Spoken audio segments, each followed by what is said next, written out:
officially back in New York, and today I'm going to go meet up with one of the co-creators of a social media site called Minds.com, Minds.com. People had told me to sign up for this social media site a long time ago. I did. I didn't see a lot going on with it, but recently more people have been mentioning it, so I went and checked it out, and sure enough, I had 7,000 followers on this site I never used. So I decided to check it out, post some content, and sure enough, there was a great reaction. So I noticed that there's a lot of alternative social media sites, but this one's sort of it's picking up, and that intrigued me. So I hit up the co-creator Bill Ottman, and I'm going to go right now to meet up with him and learn about how Minds works.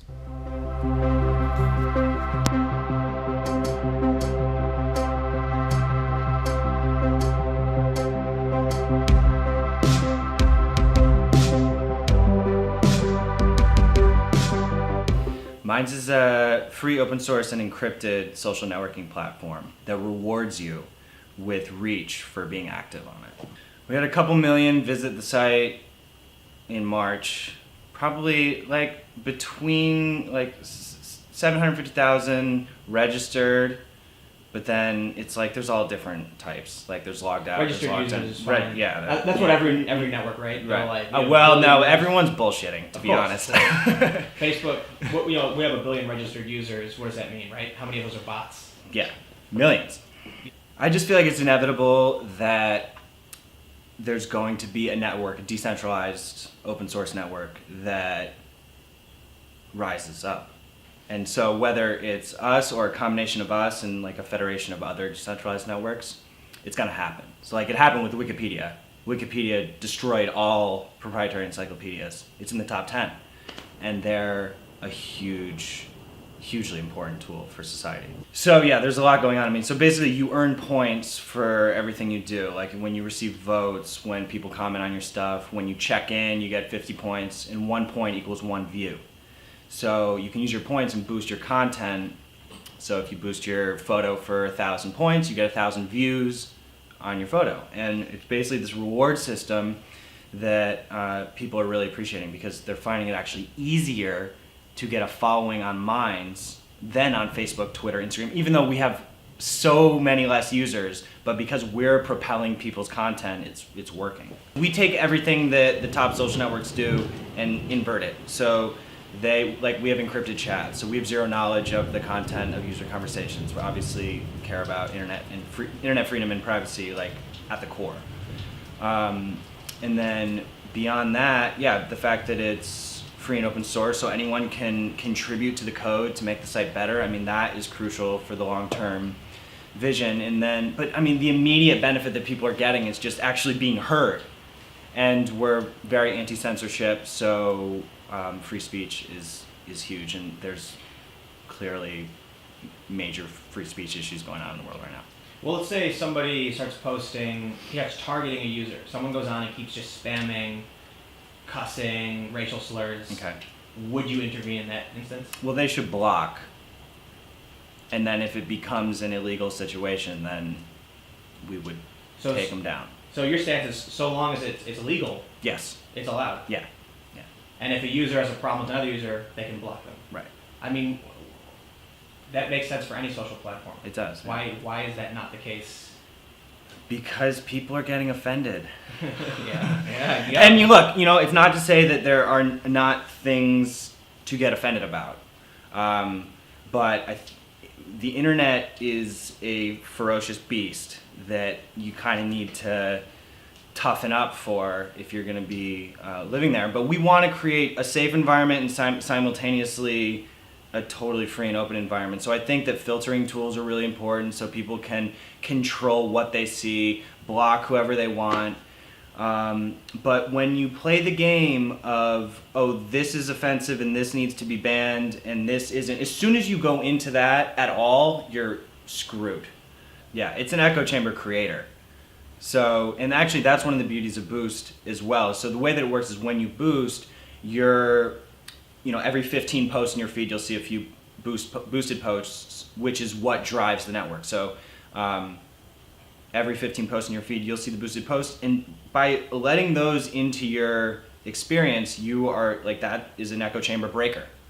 Because, and now we do want to build tools to allow people to opt out of it potentially, maybe like somehow, but right now it is really what's propelling things, so we're leaving it in.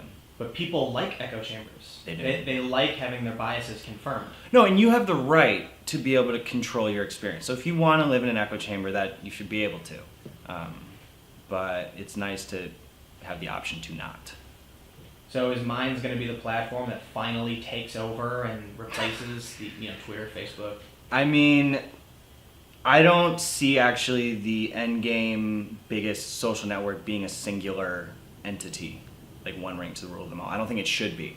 So if we could be a part of this network of networks that are sort of intercommunicating, and you don't want a centralized silo to be in control, because everything could get taken out at any second.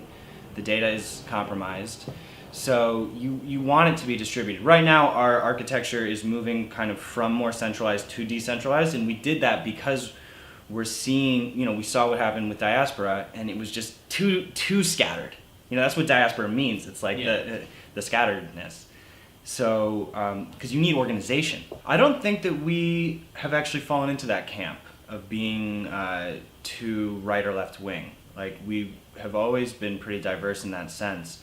Lots of artists too, filmmakers, musicians. So, and we've been around for a few years, kind of behind the scenes, doing more like viral media and alternative news stuff. So that helped create a more cross-spectrum core audience before all the free speech stuff started flaring up. And now we're definitely getting a lot of that crowd, which I think is great. I mean, it's the conversation needs to happen. So, we're encouraging both the right and the left to come. Obviously, you need to have that conversation. And I think the conscious people on both sides want to have that conversation. Have you done any paid promotion, or is this all word of mouth? It's pretty much all word of mouth.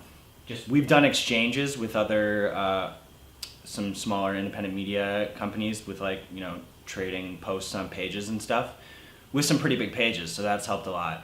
But other than that, yeah, totally word of mouth. And it's, people are finding some of the big people from YouTube, a lot of the skeptic community has taken an interest in Minds, and they're awesome. I mean, they're finding they're getting better reach on Minds than Twitter. And it's like, okay, so if we only have around 1 million users now, what's going to happen? I mean, how much bigger could everybody's reach be as we grow?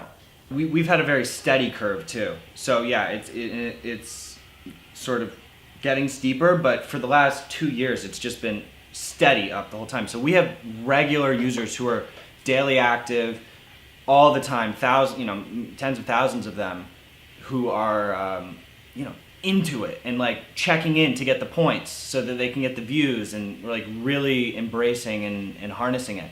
So yeah, the dedicated community is not going anywhere. But we're just going to try to stay true to our principles and keep the decisions that we're making public among the community, so that we can sort of all help make the decisions together.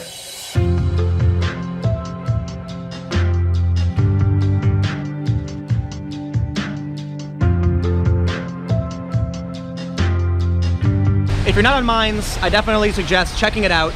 You can follow me at Timcast. You can also follow me on Twitter and Instagram at Timcast. Click the like button because it really helps.